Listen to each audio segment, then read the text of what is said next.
Hello students, BA Second Year Sociology first paper. Today's topic is difference in problems of Muslim minority and Christian and Sikh minorities. Okay, मुस्लिम ईसाई व सिख अल्पसंख्यकों की समस्याओं में अंतर आज का टॉपिक है हमारा। मुस्लिम ईसाई व सिख अल्पसंख्यकों की समस्याओं में अंतर। ओके, देखिए संजातीय, जिसे इंग्लिश में बोलते हैं एथनिक, क्या बोलते हैं एथनिक, तथा धार्मिक रूप से संजातीय तथा धार्मिक रूप से मुस्लिम समुदाय में भारत का सबसे महत्वपूर्ण अल्पसंख्यक वर्ग है। भारत में जैसे जैसे मुस्लिम अल्पसंख्यकों को विभिन्न प्रकार के संरक्षण देने तथा उन्हें राष्ट्र की मुख्य धारा से जोड़ने से प्रयत्न किए गए। मीन्स संजातीय तथा धार्मिक रूप से ये मुस्लिम समुदाय जो है ना, उसमें भारत का सबसे महत्वपूर्ण अल्पसंख्यक, अल्प का मतलब क्या होता है आधी, और संख्यक का मतलब क्या होता है संख्या, मतलब आधी संख्या वाले। तो देखिए सबसे महत्वपूर्ण अल्पसंख्यक में भारत का सबसे महत्वपूर्ण अल्पसंख्यक वर्ग है संजातीय तथा धार्मिक रूप से मुस्लिम समुदाय भारत का सबसे महत्वपूर्ण अल्पसंख्यक वर्ग है। भारत में जैसे जैसे मुस्लिम अल्पसंख्यकों को विभिन्न प्रकार के संरक्षण देने तथा उन्हें राष्ट्र की मुख्य धारा से जोड़ने के प्रयत्न किए गए। ओके, नेक्स्ट है भारत के अल्पसंख्यकों में मुसलमानों के बाद दूसरा स्थान ईसाइयों का है। भारत के जो अल्पसंख्यक लोग हैं, मतलब भारत के जो अल्पसंख्यक है, तो भारत के अल्पसंख्यकों में मुसलमानों के बाद दूसरा स्थान ईसाइयों का है। सन 2011 की जनगणना के अनुसार कुल जनसंख्या में ईसाइयों की संख्या लगभग 2.50 करोड़ है। ओके, 2.50 करोड़ है। वर्तमान में ना तो सिख मनोवैज्ञानिक रूप से अपने आप को अल्पसंख्यक मानते हैं और ना ही अल्पसंख्यक समुदाय के रूप में उनकी कोई विशेष समस्या है। ओके, तो क्या है इसमें जो आपका ये टॉपिक है difference in problems of Muslim minority, तो इसमें क्या बताया गया है कि भारत में अल्पसंख्यकों में देखिए मुसलमानों के बाद दूसरा स्थान किनका है, ईसाइयों का है। फर्स्ट किसका है, मुसलमानों का, ठीक है, मोहम्मडन्स का, और सेकंड किसका है, ईसाइयों का, क्रिश्चियन लोग जो होते हैं। लेकिन 2011 की जनगणना के अनुसार, लेकिन जब 2011 की जनगणना हुई थी तो तब कुल जनसंख्या में ईसाइयों की जो संख्या थी ना, लगभग 2.50 करोड़ है।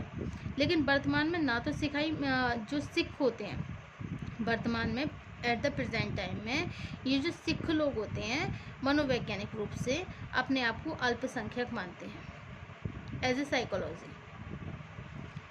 तो मनोवैज्ञानिक रूप से वो अपने आप को क्या मानते हैं, अल्पसंख्यक मानते हैं।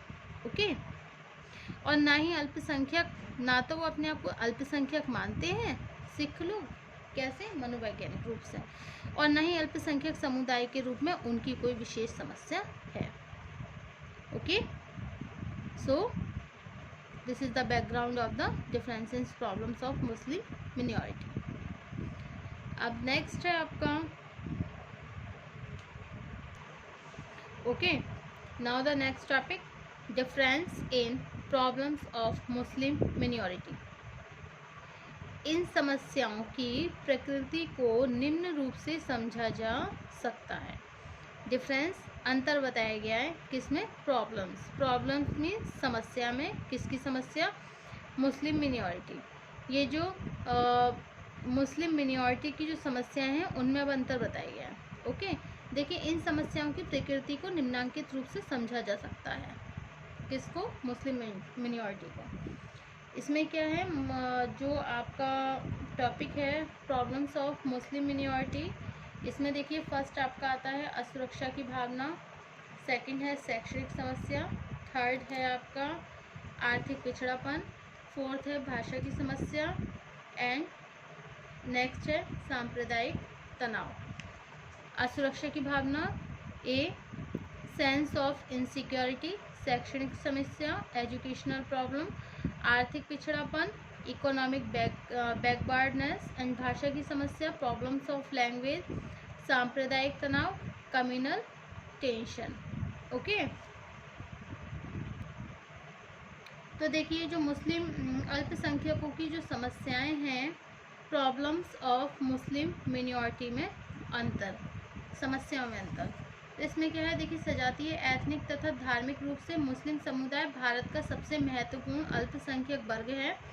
भारत में जैसे जैसे मुस्लिम अल्पसंख्यकों को विभिन्न प्रकार के संरक्षण देने तथा उन्हें राष्ट्र की मुख्य धारा से जोड़ने के प्रयत्न किए गए, किसी न किसी कारण मुस्लिम अल्पसंख्यक समुदाय में ऐसी समस्याएं बढ़ती गईं जिनका आधार वास्तविक होने की जगह राजनीतिक अधिक है। संक्षेप में इन समस्याओं की प्रकृति को निम्नांकित रूप से समझा जा सकता है, जैसे कि फर्स्ट है आपका a sense of insecurity, second educational problem, third economic backwardness, fourth problem of language and fourth communal tension. Okay, so this is the heading of Muslim minority. असुरक्षा की भावना देखिए, स्वतंत्रता के बाद ही मुस्लिम समुदाय में ये भावना जोर पकड़ती गई कि देश के लोकतांत्रिक ढांचे में संख्या शक्ति का सबसे अधिक महत्व होता है, लेकिन हिंदुओं की तुलना में मुसलमानों की कुल संख्या बहुत कम होने के कारण वे नागरिक राजनीतिक अधिकारों से वंचित होते जाएंगे। इसीलिए उन्होंने अनुसूचित जातियों और जनजातियों की तरह अपने भी पृथक निर्वाचन मंडलों की मांग करना शुरू कर दी। सेकंड क्या है आपका, एजुकेशनल प्रॉब्लम, शैक्षणिक समस्या। शैक्षणिक समस्या, मुसलमानों की ये समस्या है कि भारत के दूसरे सभी धार्मिक समुदाय की तुलना में शैक्षणिक पिछड़ापन है। यह सच है कि देश के संविधान के अनुसार सभी समुदाय को शिक्षा ग्रहण करने के व्यावहारिक अधिकार मिले हुए हैं, लेकिन मुस्लिम समुदाय की परंपराएं स्वयं आधुनिक शिक्षा के पक्ष में नहीं है। शिक्षा की कमी के कारण राजकीय नौकरियों में जब उनका सहभाग कम रह जाता है तो उनमें असंतोष बढ़ने लगता है। नेक्स्ट है आपका इकोनॉमिक बैकवर्डनेस, आर्थिक पिछड़ापन। किसी न किसी रूप में यह समस्या शैक्षणिक पिछड़ेपन से भी संबंधित है। उद्योग और व्यापार के आगे बढ़ने के लिए जिस शैक्षणिक कुशलता की जरूरत होती है, मुस्लिम समुदाय में उसकी कमी होने के कारण मुस्लिम जनसंख्या का बहुत छोटा भाग ही संपन्न रह पाता है। ओके, नेक्स्ट पॉइंट क्या है आपका, नेक्स्ट है आपका भाषा की समस्या, problems of language, problem of language.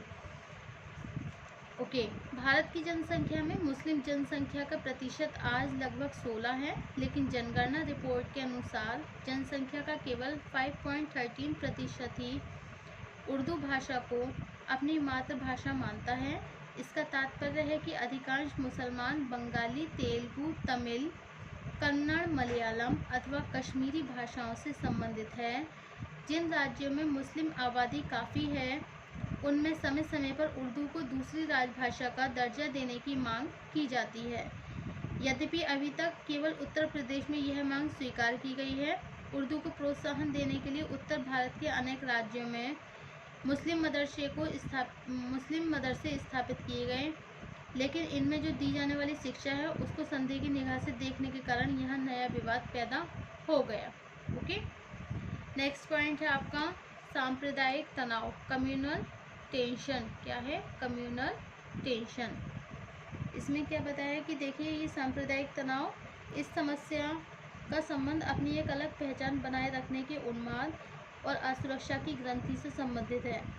हमारे देश में स्वतंत्रता से पहले और बाद में सांप्रदायिक दंगे उन क्षेत्रों में सबसे अधिक हुए जिनमें दूसरे क्षेत्रों की तुलना में मुस्लिम जनसंख्या अधिक है।